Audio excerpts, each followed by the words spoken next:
repente naveguei como pirata da perna de pau.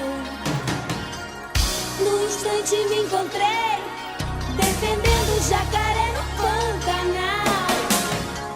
Em seguida eu vivi uma história de amor ao luar. Cada dia uma aventura, a leitura faz a gente viajar.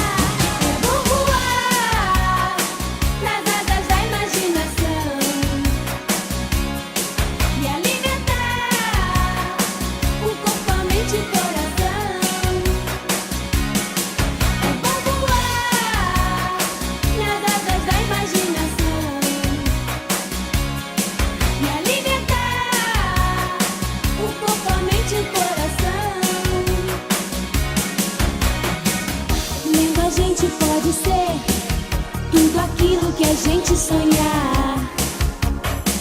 Se conhece o mundo inteiro sem ao menos sair do lugar. Conhecemos as pessoas e o que existe entre o céu e o mar. E numa lição de vida, aprender pra depois ensinar.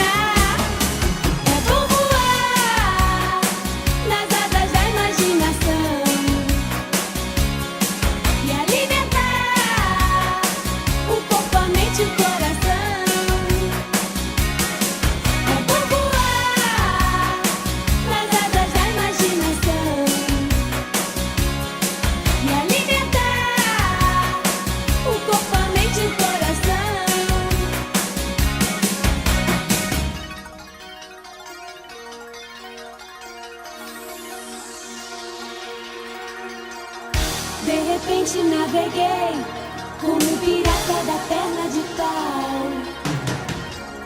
No instante me encontrei defendendo o jacaré no Pantanal. Em seguida eu vivi uma história de amor ao luar. Cada dia uma